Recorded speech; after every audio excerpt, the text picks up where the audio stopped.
On the cold afternoon of Sunday, December 11, 1994, in Livonia, Michigan, 4-year-old WanSims was reported missing.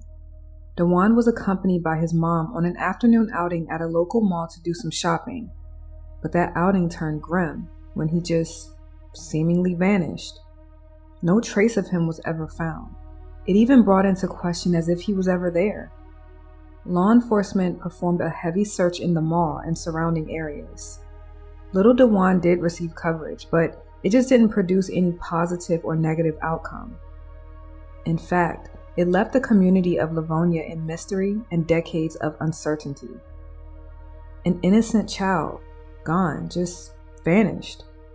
Like I always say, we know someone just doesn't vanish. When you look at the facts of the case, it makes you question everything. It makes you question the moments after Wan was reported missing, but it also makes you question what happened before to explain the oddities on the surveillance footage. You will soon see that it is true that 4-year-old WanSims was missing, and still is, but you will also see that there is something missing. Something is off. There is a missing piece of the puzzle, or possibly a gap in the investigation. Not everything is always what it may seem. Someone knows something, and that someone, our most vital subject, most likely has the answer. But there's a possibility, as dark as this may sound, that it was taken to the grave. We're going to look at the facts of the case, retrace the timeline of what we know, look at the case details, break down every element to piece together this 30-year mystery, explore the one possibility, and close with my opinion.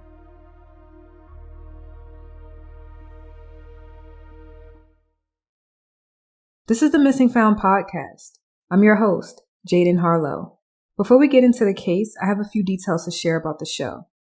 The Missing Found is an investigative true crime podcast focusing mainly on unsolved missing person cases in the Black community. The cases that I cover have either gone cold, have little to no media coverage, or have gone without conclusion. You can follow the show on Instagram at The Missing Found or on Medium at The Missing Found to read our original script. I also would like to mention that we have a case suggestion form in the show notes or description box that you can complete to submit your case suggestions that are of the Black and missing. We have a Patreon that's now available for you to become a member in our private community to discuss cases deeper beyond our case analyses through private discussions with me, ad-free episodes, early releases, and much more that's exclusive for members only. The show is now available on all major podcast platforms, including Apple, Spotify, and iHeartRadio. For Apple Podcasts, we ask that you give us a 5-star rating to help the show reach a broader audience to help find our missing. To access all things of The Missing Found, you can visit our website, themissingfound.com. I ask that you please like, share, comment your thoughts on this case, and subscribe if you found value and want to continue the journey with me to finding our missing and learning about their stories. This is case episode 24, The Disappearance of WanSims.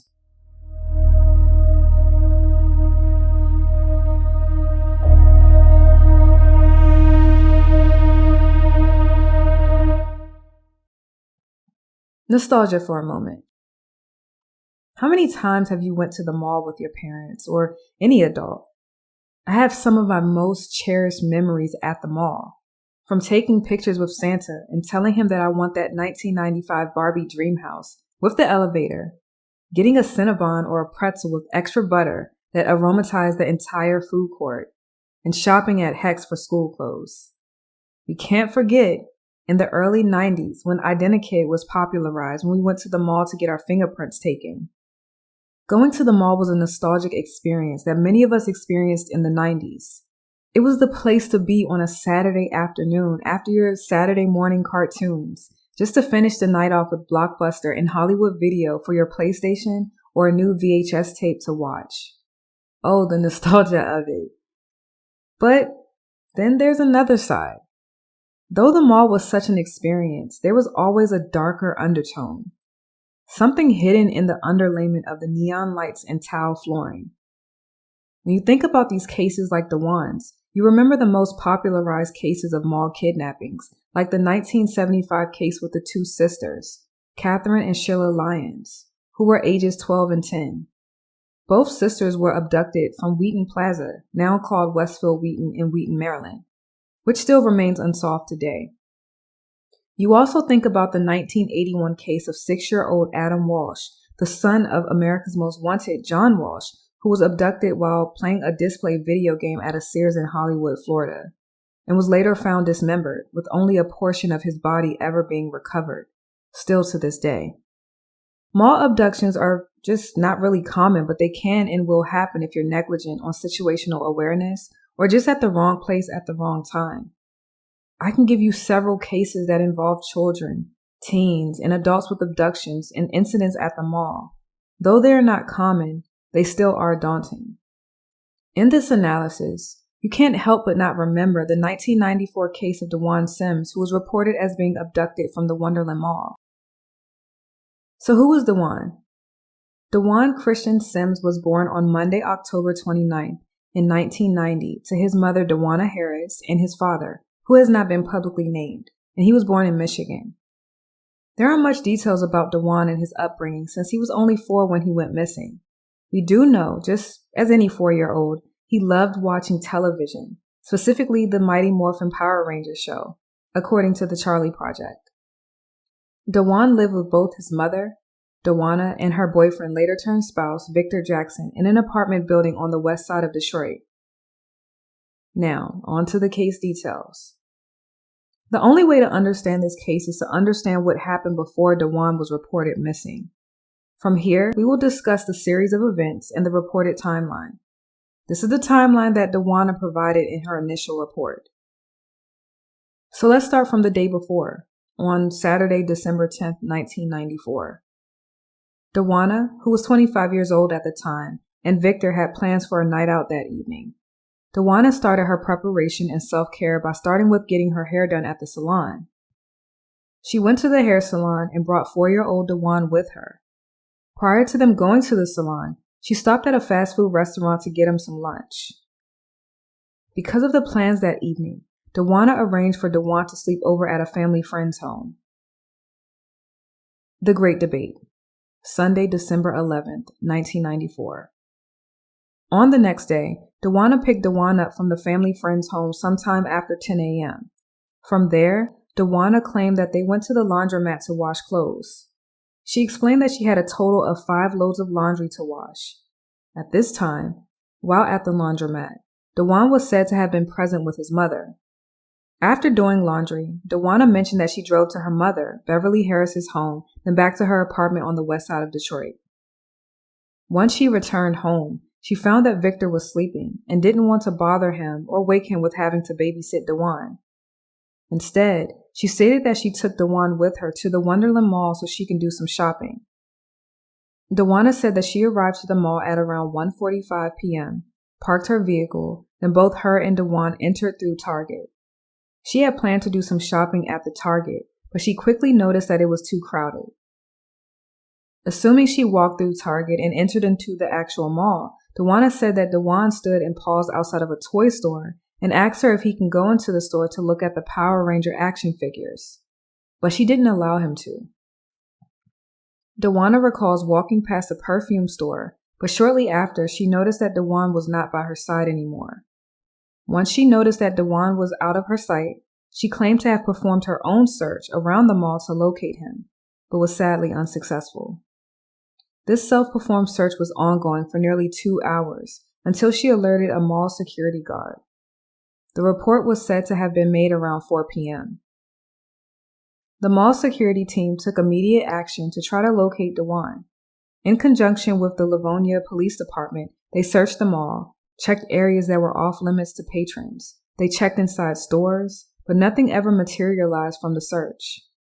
Lastly, witness testimonies and surveillance footage was checked, and there was an interesting finding, a nearly groundbreaking discovery, and I will get into that in a second. From the witness statements, neither witness recalls seeing DeJuana at all between 12 p.m. and 3 p.m. In fact, when she did arrive to the mall, they don't recall seeing DeJuan with her. She was alone. Even witnesses who saw her drive and park at the mall, they reported not seeing DeJuan with her. that isn't the only thing. Now, surveillance footage had shown Dawana entered into the Wonderland Mall sometime after 3:30 p.m., which completely discredits her original report of her and Dawan arriving at 1:45 p.m., and the hours that she claimed to have searched the mall on her own for her son after realizing he was missing. It gets better. When she walked into the mall sometime after 3:30 p.m., surveillance footage shows her immediately walking over to a security guard to report Dawan missing. What this means is that there was no stopping at a toy store to look at an action figure. There was no elaborate self-orchestrated search to find her son. And with that, there is high probability that Dawan was never with her at the mall, let alone in the vehicle when she arrived at the mall. Contrary to the testimony that Dawana initially gave that he was with her, the security footage proves otherwise. Dawana was brought into intense questioning. Her apartment was searched, which turned up nothing, and she was given 2 polygraph tests and failed both. Dawan's father was also given a polygraph test and he passed.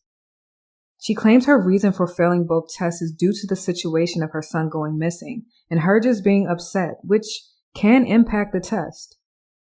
Former Livonia Police Chief Robert Stevenson, a member of the department's surveillance unit at the time, claimed that Dawana was seemingly close to giving a confession, but would end up walking out before giving it. It leaves you to question, if he wasn't at the mall or walked into the mall with his mother, then where was WanSims on Sunday, December 11, 1994? This would mean Dawana lied, based on surveillance footage. It also leaves you to question, why would she lie? She went out of her way to create this elaborate story just for it to be untrue. There has to be something there. The details of the case in here, but then there were the search efforts. After scouring surveillance footage, conducting a top-to-bottom search of the mall, bringing in K9 units, a ground search of the mall, speaking to witnesses, and even speaking with Dawana during her interrogation, nothing ever materialized of Dawan. After the search, which lasted for 3 days, it then transitioned to other areas like the apartment building in which they lived, and its vicinity. The Livonia Police Department spoke with family members, and they all gave an account in support of Dawana, and nothing pointed to her being an unfit mother. In fact, there was no history of any abuse regarding Dawan, and family members said how she was a loving mother. There were hundreds of calls that came in with leads and sightings, but they all led to a dead end. As a result, the investigation grew massive with 40 investigators from Livonia and Detroit police departments, Michigan State Police, and even the FBI became involved in the investigation. Missing person flyers were printed and handed out by Dawana and her family, offering a $5,000 reward for his safe return. As you can imagine, the missing person case of Dawan went cold, and Dawana was said to have no longer communicated with investigators. However, she refuted that claim and mentioned that she was cooperative and remained in contact with the PD throughout the years, which turned to decades. In 2015, Beverly, Dawan's grandmother, and Dawana's mother spoke out and stated that she believes Dawan is still alive and that she does not believe that her daughter had anything to do with her grandson's disappearance. Just a few years later, a possible break in the case surfaces. A hopeful discovery. In 2019, a young man named Mike Cash, who was 33 at the time, came forward to investigators because he believed that he was missing WanSims. He came to this ideation because he recounted how his cousins had told him that he resembled the missing child, and he found out that his mother was dishonest about who his father was. According to the Detroit News, Mike also mentioned that his cousins informed him that his mother was never pregnant. So this and the other claims could contribute to one's speculation of who they are. His claims are unconfirmed on whether or not that statement is true, or any of the cousins' claims, but it is something to keep in mind. Dawana felt that he was not her son. In fact, according to Mike, he said that Dawana blocked him after he reached out to her for a DNA test. DNA samples were given to Livonia PD of Mr. Mike Cash. Lab results came back, and there was no match between him and missing WanSims or his family, mentioned by Livonia Police Captain Tom Goralski. This, as you can imagine, did not help the case, but it may have brought closure to Mike with the thought of him possibly being DeJuan. The resemblance in their baby photos is uncanny, so I can see how he felt or believed he may be DeJuan. I do hope that Mike is doing well and is able to find answers for himself. By this time, DeJuana already had 2 other children, married and living in a different state, which was North Carolina. Sadly, DeJuana never received the news of the DNA results because she passed away on December 7, 2020. The details surrounding her death were never made public. There's a possibility that the truth died. On Monday, December 7, 2020, DeJuana Harris, who had since married and renamed to DeJuana Wiggins, had relocated to North Carolina. A mother of 2 children and was a trustee at her church, had passed away in her Durham, North Carolina residence. She never had the opportunity to find out about the DNA results of Mr. Mike Cash. As many would say, the truth died with Mom. They say that because it is largely believed that she was involved somehow in the disappearance of her son or have more information that she was leading on. Her death came only 4 days before the 26th year anniversary of DeJuan going missing back in '94. Investigator Stevenson said, quote, "She was our last hope of solving this case. I think we've given up hope now," end quote. Stevenson also mentioned that every year around the anniversary of DeJuan going missing, they would have her tailed to see if she visits a potential burial site or a location that would lead to missing DeJuan, all of which apparently turned up nothing. At the time of her transition, the case was still open and ongoing, and even still today. Without any new leads, no findings, no trace, things are still cold and DeJuana maintained her innocence, as she was still considered a person of interest in the case. The case breakdown. This case is a dead end, but it doesn't have to be. I say that because we really don't have much to go off of. The facts are the facts, and even the facts were not enough to bring some form of justice to DeJuan. We know the series of events based on DeJuana's recounts, whether true or falsified. That all of which led to this seemingly sophisticated lie, but somewhere in between lies the truth. Maybe. Let's look a little deeper starting from the top, because I have some pressing thoughts on potential holes in the case and some discoveries that just aren't talked about. The usual errands and process of elimination. Let's begin from the day before, Saturday, December 10th, 1994. As I've already stated, DeJuana and her boyfriend Victor had plans for what we can assume was a date night. While on her way to get her hair done earlier that day, she stopped at a fast food restaurant to pick up some lunch for DeJuan, who she claims was actually with her. After getting him some lunch, they went to the hair salon together. From there, she either went back to her apartment first or she left from the salon to drop DeJuan off at a family friend's home to watch him while she and Victor enjoy their night out. I want to pause right there for a moment. This all sounds harmless, right? What we don't have is if these stops were ever confirmed and the full scope of what that day was like. I can make an educated guess that law enforcement did their due diligence and confirmed that both she and DeJuan were at these locations. The fast food restaurant, the hair salon, he was in fact dropped off at a friend's home, and where DeJuan and Victor spent their night out. One would assume that this had to be looked into. I don't know if she had a hair appointment or if this was a spur-of-the-moment decision. Probably not important, but it is something to give the case depth on understanding her routine or routine for that day. Of course, if she did not have an appointment, she may have had to wait some time to be seen since she would be considered a walk-in. This element would not hold much weight because if DeJuan did end up at the family friend's home, then we know he did make it there. We just don't know what were the smaller details in between that occurred on that day. I want to know every move that DeJuana made on December 10th. Every move. I want to know if she encountered someone. We don't know who was at the friend's home or anything about the friend, as it has not been stated publicly. If law enforcement did look into this, we can assume that everything was successful, checked out, and DeJuan did sleep over at the friend's home and he did walk out safe and alive on the next day, Sunday, December 11th. Things get odd when you look at the errands made after he was picked up. As I've stated, DeJuana had picked up DeJuan from the family friend's home sometime after 10 a.m. Then they went to the laundromat.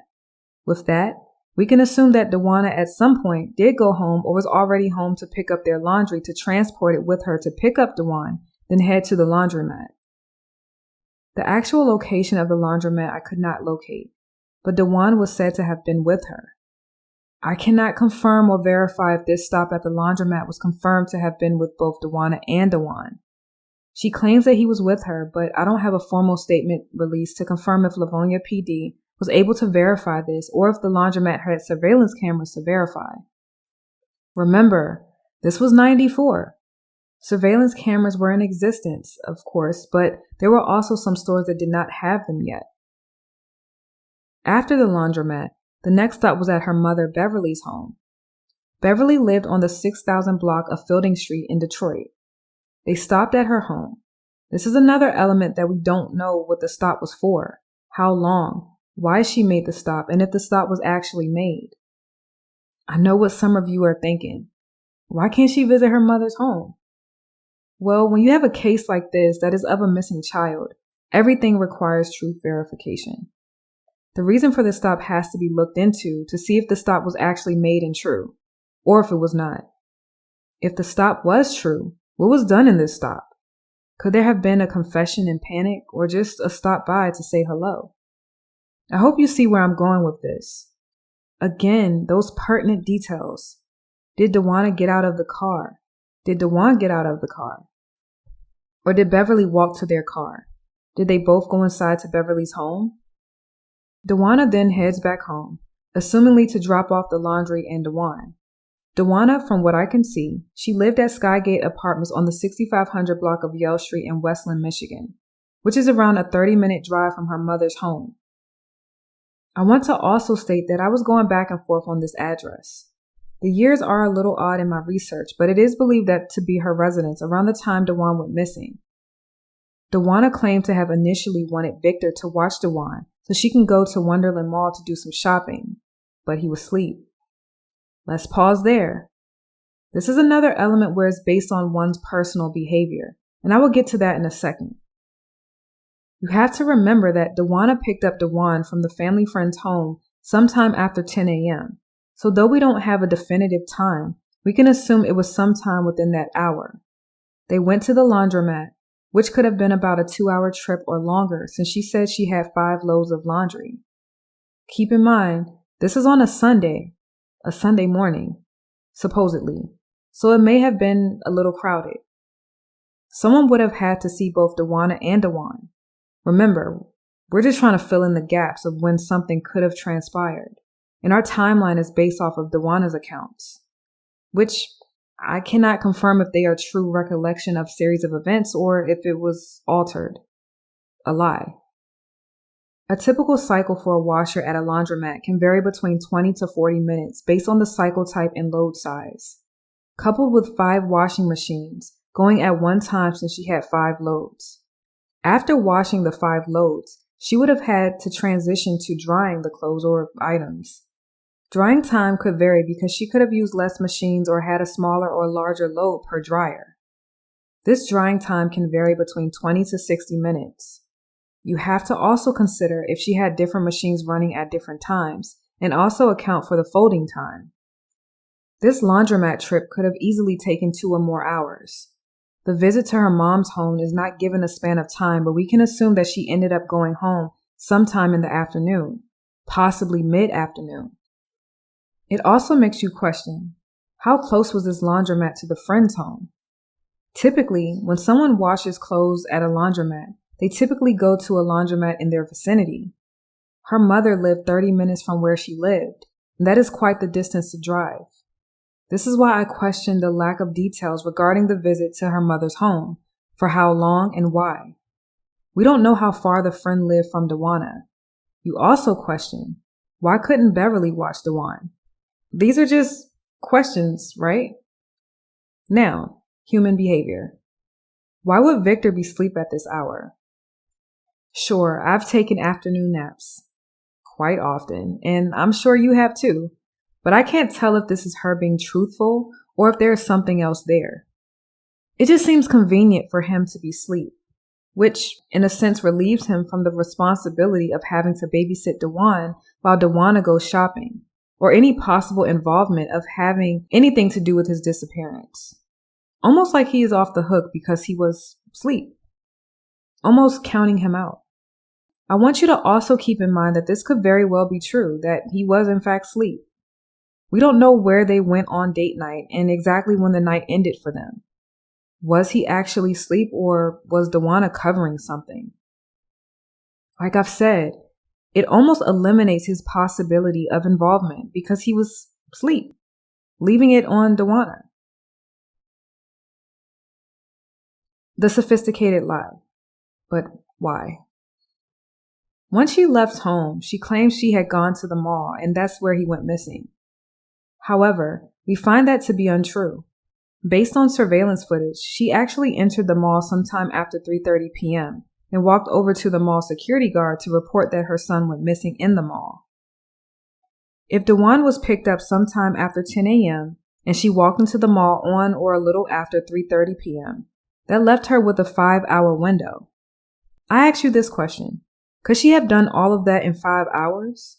Could she have picked up Dewan, went to the laundromat to wash and dry her 5 loads of laundry, assuming that she did utilize the dryer machines, take a visit to her mom's home, who's 30 minutes from her home, and go back home with the presumption that Victor would babysit Dewan, which did not happen since he was asleep. Then drive to the mall, which would have been around a 20-minute drive from her home at Skygate Apartments in Westland. We know she did not walk into the mall with Dewan. In fact, he was said to have not been seen in the car with her at all. She even lied and said that she and Dewan walked into the mall sometime at 1:45 p.m., which would have given her an even shorter window of time to pick Dewan up, do 5 loads of laundry, stop past her mother's home, then go back home, then drive to the mall. That would have given her around 3 hours, possibly. When I think about her washing clothes, it does make you wonder, was she hiding something within the clothes? This story seemed to have been concocted in a way that was thought out, but done so sloppily. When I make that statement, I'm referring to the timing at the mall. She claims she arrived at the mall nearly 2 hours before she actually arrived, and claimed to have been looking for him, but clearly she was not based on surveillance footage. What this tells me is that she would have gone to any length to create a story. If Dewana was dishonest about them both walking into the mall together, the time they arrived to the mall, then what is it to also be dishonest about being at the laundromat and going to her mother's home? This is why when you tell one lie, you have to tell another to keep it going. Rest on that for a moment. You can assume that the mall was crowded since it was only 2 weeks away from Christmas Day. Many people were shopping for gifts, doing some last-minute shopping, and just out at the mall to take advantage of the holiday sales. This would have been a perfect setting to stage a disappearance or a kidnapping because of it being crowded. Keep in mind, this was in '94. Online shopping was not a thing. You either shop from a catalog where you would call into the company to place an order, or go in store to shop. Online transactions were so new that in August 1994, Pizza Hut made its first online transaction of a pepperoni and cheese pizza in e-commerce. So that just gives you an idea of how new online shopping and e-commerce was at that time. You can imagine how busy the mall may have been. This is why I believe it was thought out quickly, but done so sloppily. Not only was it done so sloppily, but it seemed last minute. This still does not pinpoint exactly when something could have happened to Dewan, but it does offer context in the time frame since this assumed alleged lie was so carelessly articulated since the time of the reporting was proven to be untrue and the fact that the missing child was not even where she claimed he was at the site of the reporting and location of the possible abduction. I would like to know more about the laundry. Were the clothing ever checked? And what was the stop at Mom's house about? Did she really even go to her mother's home, or was she elsewhere? If she never did stop at Beverly's home, then that would mean Beverly would be covering or lying for her because this detail is public. And if it were unverified or untrue, Beverly would have come forward to say that her daughter, Dewana, did not stop past her home. You would think. The life insurance policy. There was a life insurance policy taken out for Dewan. The policy was opened by his grandmother, Beverly. I was able to pull some archives from a newspaper that was printed from December 16, 1994, only 5 days after DeJuan went missing. Beverly stated that she opened a cash life insurance policy sometime before he went missing. She stated that she did not remember when she opened the policy, nor if it were for $25,000 or $50,000. The boy's grandmother confirms she went to Detroit Fire Headquarters this afternoon to get paperwork related to the life insurance policy because of police questions about it. That's the problem. I can't remember. It was either 2 weeks or 3 weeks ago. But they did not deduct Was it last week? No, it wasn't last week. It was not last week. It was like either 1st of December or end of November. It was after Thanksgiving, but it was not last week. Mm-hmm. Did the police ask you to go get that, or did you just decide to? No, I volunteered to go get it because it kept coming up, and I'm the one that took the policy out. My daughter did not even know about the policy until they started asking questions, and she said, "Mama, do you have a policy? Because you had mentioned something about getting policies." And I said, "Yes, I did take the policy on me and DeJuan." So did they ask you about it? The police, did they ask you about the policy? No, I don't know who. See, it kept coming up, so I volunteered the information to them to let them know that I'm the one that took the policy out. But you've discussed it with them? Yes, I have. Beverly Harris says the police haven't asked her to take a lie detector test about the case. She says she's willing to do so if they want her to. In Northwest Detroit. The payments were being deducted from her job as a Detroit fire inspector. Beverly also stated that DeJuan did not know about the policy because she figured it was, quote, no big deal. I want you to remember this. She also went on to mention that she planned on taking a policy out for DeJuan and her other daughter, which is DeJuan's sister. I have an issue with this policy. I say that because sure, it could be an honest action with nothing behind it, or something else, like a lie, in part. Moreover, did something happen to DeJuan whereas they were involved, and the goal was to take out the policy to claim it? We've seen this before in cases. I say this because it actually isn't atypical for a parent, grandparent, or legal guardian to take out a life insurance policy on an infant or a young child. In fact, most of you listening or watching may have had one or have one on you starting from birth. I want to get off the subject for a brief moment and say this. It is a responsible thing to do and have.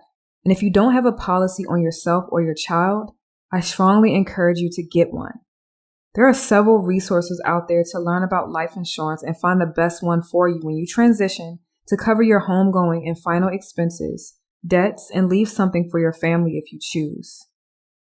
The policy that Beverly may have taken out for DeJuan was the Gerber Life Insurance Policy, where you can buy a $25,000 policy and it builds cash value as you make payments to your monthly premium. This is an assumption. However, DeJuan would have had to have known about the policy because Beverly, as the grandparent, would have needed to acquire DeJuan's social security number to apply for the life insurance policy. Your social security number is not something everyone in your family should know or be able to access, so it does not seem hard to imagine that Beverly, at some point, had to ask DeJuan for his social security number to obtain a policy on him. Beverly saying DeJuan did not know because she felt it was no big deal does not seem quite truthful. Why couldn't DeJuan take out a policy on her son? Granted, she may not have known the value of life insurance and its importance. Maybe she didn't have the money to do so. But this does seem a little off. She had to have known there was a policy on her son taken out by her mother, his grandmother.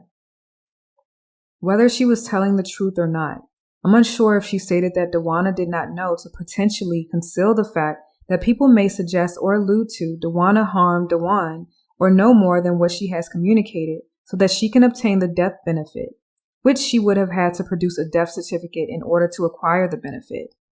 Or if she really did not know and somehow Beverly was able to acquire the social security number on her own. Beverly did not remember when she took out the policy. This is yet another oddity because DeJuan was only 4 and actually just turned 4 since he had a birthday only 2 months before he went missing in December.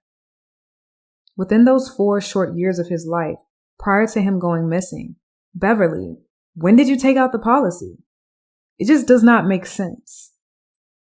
If Beverly wasn't being truthful about that, then what else could she possibly have not been truthful about? This is not to say that she was not telling the truth, but based on the aforementioned, it really makes you question it.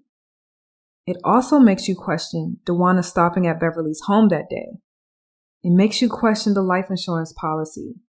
And it makes you wonder why DeWanna falsified her story of DeWan going missing at Wonderland Mall when he was never even there. The polygraph test. It was stated that DeWanna was given 2 polygraph tests. However, she failed both. In the state of Michigan, polygraph tests are not admissible in court. Her reasoning for failing the test is due to the stress of the circumstance, her losing her son. Her failing the test could mean something, but then you have to wonder which questions were asked and if the tests were administered correctly. I can say, however, her failing the 2 tests are very concerning to me because she did not fail not just one, but both tests. Law enforcement claimed to have never believed her story, but simply did not have enough to charge and convict her for the disappearance. This speaks volumes because they felt and realized the possible inconsistencies, but really could not legally pursue her. Domestic assault in 96. I was able to pull another archived article that was printed on August 7, 1996. Around this time, DeWanna's name changed from DeWanna Harris to DeWanna Jackson. She ended up marrying Victor Jackson. I don't want to confuse you because when DeWanna passed away, she was DeWanna Wiggins, meaning she remarried after her marriage with Victor. On Sunday, August 4, 1996, DeWanna got into an argument with Victor at their home in Skygate Apartments. The argument was about Victor taking his daughter from a previous relationship out shopping, but did not take their 5-month-old daughter along for the shopping trip. The argument turned into assault because she threatened Victor with 2 kitchen knives. He called 911 at 11:12 p.m. Police came and arrested DeWanna, and she pled guilty. DeWanna was facing a 90-day jail sentence and a $500 fine for the misdemeanor. On Tuesday, August 6, she posted $1,000 of the $10,000 bail that was set by Judge Gail McKnight and was able to leave the Hamtramck jail that she was transferred to on Monday, August 5th. As you can imagine, this sparked great concern in how it relates to DeWan's disappearance. Judge McKnight stated that what DeWanna does in Westland is irrelevant to the WanSims case. In other words, she does not see the connection or refuse to make a connection. She felt that it was apples and oranges. Some argue that this could be the stress of losing her son from the disappearance, or the stress of being involved and having no all in her son's disappearance. From what I can see in my research, Victor actually passed away in 2019, a year before DeWanna. My opinion. The timeline is my biggest concern. I say that because I believe someone close to DeWanna is involved, but I can't pinpoint exactly when whatever happened. I don't know if there was a trade-off, some form of exchange, or if there was something far more sinister that happened to DeWanna. You know, secrets are hard to keep after decades. When you have multiple people in the mix, something is bound to get out. Rumors or something would typically leak, and that doesn't seem to have happened in this case. This is why I believe whatever happened to DeWanna, only a very small group of people know. 2 people, or just 1, and the truth may have died with that 1. It was said that DeWanna did not appear to have been abused and that DeWanna was a great mom, which makes me believe there may have been some sort of accident that she feared for. I have not seen this discussed much. To analyze this further, something could have happened at home where DeWanna consumed something by accident and he succumbed to his injuries. DeWanna could have feared that she would be locked up due to negligence of whatever the accident was. Here I am just speculating, trying to make sense of this. It could have been a million of things, we just don't know. What gets me is that she created this elaborate story by lying. Let's just call it what it is. She lied because it's evident based on surveillance footage at the mall and witness accounts. Even if you don't value the witness accounts, because sometimes they can be faulty, but the fact that there is no mall security footage that shows a young boy that fits the description of DeWanna and walking alongside an adult, in this case his mother, DeWanna. According to the U.S. Sun, while reviewing the footage with mall security and law enforcement, there was a mother and a young child that was captured on the camera. And Dawana pointed out that that was her and Dewan, but it was not. It was a mother and her young daughter that may have been the same age as Dewan. It was almost as if she was forcing it, trying to attach anything to make it appear as something it was not. The mother and child duo was not Dawana and Dewan. She may or may not have known that. You decide. Why would she lie? The only reason is to create a false scenario. Why create a false scenario? To make something appear that it is not. Why make something appear that it is not? Because you are hiding something. I would think that she would have a fear of serving time, not for whatever happened, but lying on this false scenario. This is why I believe she did not really think this all the way through. Honestly, she may have not known that cameras were even in the mall. I don't know how often she frequented this mall or if this was her first time. She may not have known there were cameras, and that is why she created this story at that location, thinking there would be no digital record of it and it would be written off as an abduction, without the opportunity to fact check it. If Dewan was harmed on that day of December 11th, where is his body and clothing? Investigators combed the area, water sources, areas near her apartment building, and even near Beverly's home. I do know that a secret is hard to keep for this amount of time. You would think that something would have come out by now, especially being that Dawana is sadly deceased, and my condolences goes out to her family for their loss. Possibly, something happened with Dawana where she was involved. She kept it to herself and the truth died with her. That is still on the table according to law enforcement. Dawana was a person of interest in the case. However, she has maintained her innocence. I want to also mention that throughout this analysis, you will notice that I say Dewan was reported missing instead of the day he had gone missing, which he may not have actually went missing on that day of December 11th. I believe the week that he went missing and everyone she came in contact with should have been investigated, and perhaps they were. This case received coverage, so I can imagine that all elements were looked into. I also would like to know if there was a truth verification exam administered to Dawana, Beverly, Victor, the family friend, and those closest to Dewan. I know Dawana received the polygraph test, which is a form of truth verification, which she failed, but I would like to know if a human professional was brought in to analyze the stress from potential lies on all parties. At the end, Dawana was not charged due to lack of evidence. She passed away, and many believe the truth lies in her final resting place. What we do know is that Dewan wasn't at that mall. I wonder what great lengths her immediate family would go to protect her. Until people start talking. Because it's not too late. A case like this won't be solved. A case so freezing cold. You have to consider, what if Dawana had nothing to do with it, but inserted herself to cover for someone? To me, in law enforcement, that would make her involved for withholding information and simply being an accessory in a crime. The sad part about this case is that Dewan is somewhere out there, and we need answers. God, he was only 4, a baby. This case won't see any light until those closest start talking. There is a possibility that no one else knew. If that is the case, it's true when they say the truth died with Mom.